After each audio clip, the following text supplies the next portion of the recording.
A quick glance at the headlines on any given day is enough to unsettle almost anyone. Terrorism, ethnic conflict, natural disaster, economic uncertainty are just a few of the signs that make it seem like our world is just coming apart at the seams. Popular speaker, teacher, and author Jeanne Nigro says that despite it all, we surely can stand strong in uncertain times. Good to have you with us today. It's wonderful Jeanne. to be here. And as we kind of mentioned at the open of the program today, you know, one of your core messages is that intimacy with God is critical for being able to stand through the storms that come our way, especially in apocalyptic days. So tell us a little bit about the kind of the strength of that message and why it's so important for us today. Yeah, well, Stephan, the only thing that can't change is our intimacy with God.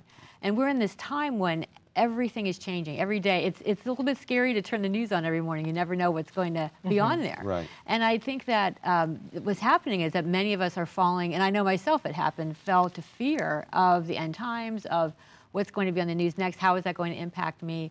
And one of the things that God showed me was the key anchor to standing strong through these uncertain times, because we don't know how much more difficult it's going to get. We don't know how much, you know, we know that the times are getting darker and darker. But the only thing that can't change is that intimacy with Him. And really, intimacy is our purpose for being here. It's why we exist, is to know Him and to make Him known. And so as we grow in intimacy with Him, then we will stand strong against the deception that's there, that's increasing, against the persecution that's increasing. And we will also be able to partner with Him because He's called us to a specific purpose. It's not an accident that we're here at this time. And so as we grow in intimacy with Him, we connect with what is He calling us to do for this time. What would you say is the #1 roadblock to intimacy with God? I think right now it's fear and stress and frustration, really. So 3. Yeah, it's kind of think of it. Fear and stress kind of go together. You know, I call stress is like the socially acceptable word for fear, because we know the Bible says do not fear, Right. but it doesn't say do not stress. So we think as believers, well, I don't fear, or I know that's sin, but I can stress. Everybody stresses. That's just what you do in 2016. But yet stress blocks you from intimacy with God. And anything that you're focused on, you know, other than God, or that's controlling how you feel. Right. You know, what good you're road mark thinking is, about. is what's controlling how I feel right now. If it's not how God sees me, if it's how someone else sees me, or if it's the fact that this guy's going too slow in front of me, you know, the things we get stressed out about, it blocks our intimacy with God. And someone else is on the throne of our lives at that moment other than God. So really that's a critical thing, is to make sure that, and to keep focused on God being the center of your life, on the throne of your life, because His throne is never shaken. Absolutely. And He's seated on the throne. Yes. You know, so He's not stressed out on the throne, just pacing around. He's seated on the throne. You mentioned ways to kind of get closer and to build that intimacy with the Lord in your book, Unshaken. And you kind of use a football analogy. Talk a little bit about that. You know, I was praying about it, and I'm not, you know, I used to be a Browns and a Buckeye fan when I lived in Ohio, but one thing the Lord just showed me was there's offensive strategies and there's defensive strategies. And just, you know, we've got a team of Satan's army against us, always trying to get us away from our goal of intimacy with Him. So we need to actively pursue intimacy with Him. It's not something that we wake up with and, you know, one day we have it, one day we don't. That's what we think. Well, God's there today. He's not. He must be on vacation today. You know, I don't feel His presence.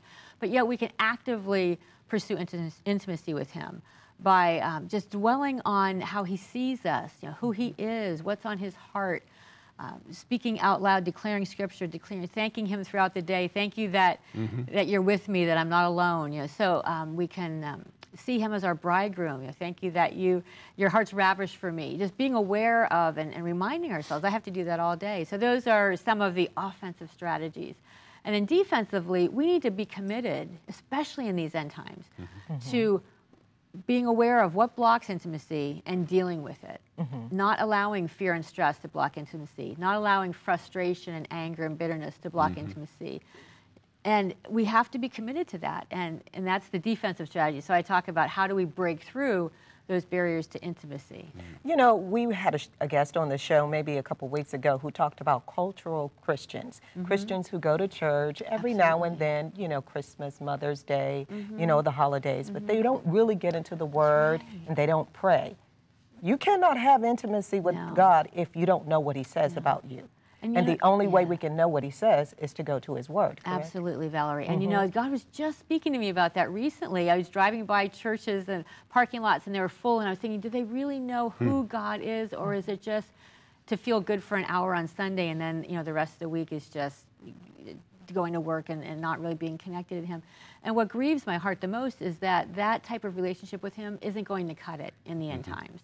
Right. If we have that shallow or just social relationship, with going to church, we will fall to deception, we'll fall away, we'll fall to persecution. How do you stand strong in persecution? We don't really know what persecution is like in this country, but it's increasing. And so we need to I think God's giving us time now to practice. And the intimacy comes in the moment by moment. It's not something that, yes, we can grow closer going to retreat or something like that, but it's not something that we get a certificate in or we read a book in. It's the moment by moment being aware of what blocks intimacy and dealing with it. But a lot of people, they would never probably connect the two together, intimacy with God and the return of the Lord. Kind of touch on why you decided to make those two one. When I was praying myself, like I said, I fell fear to the end times. I had a conversation with someone, and they were telling me all these things that were going to happen. I was so terrified. I thought, why even get up tomorrow if this is going to happen? Why should I send my daughter to school? I just want to hold on to her and wait till Jesus comes back. And then the Lord just really convicted me and started speaking to my heart about intimacy and also about connecting with the facets of his heart. He showed me that his heart is like a diamond, and if you only cut one facet, the glory, the shine doesn't come forth. You don't really experience him. But as you cut all of the facets of a diamond, the glory comes. And it's the same thing with God. As you connect with all the different facets, what is his heart toward you? How does he see you? What is his heart toward others? What is his heart toward Israel, toward the millennium, toward the end times, toward the biblical feast? And that's why I uniquely in the book, Unshaken, cover all of those, because as we connect with his heart toward the millennium and toward the temple, the millennial temple and the biblical feasts and so forth, then we grow in intimacy with him. We connect with what's on his heart. We want our heart to connect with what's on his heart. You do talk about the in your teaching and the importance of the biblical feasts. Yes. And we may think, well, those are for the covenant, God's covenant people, the Jewish nation, and bygone era. But there's significance today. What is that significance, and why are we, I don't know, we don't really hear much about teachings on the biblical feasts and how to engage them in a new covenant way. Yeah, I love teaching and experiencing the biblical feasts. And there's many reasons I think that we need to celebrate or to observe them, but one really is intimacy with him. Because he designed the feasts. I mean, they're not Jewish feasts, they're not something that the Jewish people made up. He designed the feasts, and so they're important to him. In fact, in the millennium, those who do not celebrate the Feast of Tabernacles will experience plagues and droughts, and so that tells you, he's serious about the feast. So there's special appointments with him. And so we wouldn't miss, as a woman, I wouldn't miss a hair appointment or nail appointment. Why would we miss an appointment with God? Yeah. So it's a special time of intimacy with him. Also, the spring feast, there's three feasts in the spring and 3 in the fall. The 3 in the spring were fulfilled already with Jesus' first coming. And the 3 in the fall will be fulfilled with his second coming. So each fall, as we observe Rosh Hashanah, Yom Kippur, and Sukkot, it gives us an anchor that we know for sure that Jesus is going to come back and fulfill these feasts. And we need to hold on in these times that are so uncertain. We need to hold on to the things we do know, and that's that Jesus will fulfill those feasts. And the other thing is that, in the millennium, we're going to be observing those feasts. We're going to be celebrating those feasts with Jesus himself. I don't want to wait till he comes back and say, what are you doing, Jesus? I want to know what he's doing. I want to understand the feast. I want to be able to enter into celebration with him. Okay, so in a practical sense, for someone who lives in California, never heard of the feast, how would that person observe it? One of the feasts? A great way is to attend a Messianic congregation. Okay. Messianic congregations always observe and celebrate the feast. They're made up of believers in Yeshua, in Jesus. And so I would encourage that as kind of an easy way to do it. I mean, there's lots of books on the feast. They can attend Messianic Seders. Passover time is a wonderful time. I love to teach Passover Seders. It's an experience that there's so much that you can grow in intimacy with him, because with everything about God's heart, we have to look at what does that, for example, the feast, what does that communicate about who he is? What does it communicate about how he sees you? And so there's a lot in the Seder that tells you about your worth and your acceptance in him, and also tells you about his faithfulness and how he is into the details of your life. And so you grow in intimacy because you understand who he is and how he sees you.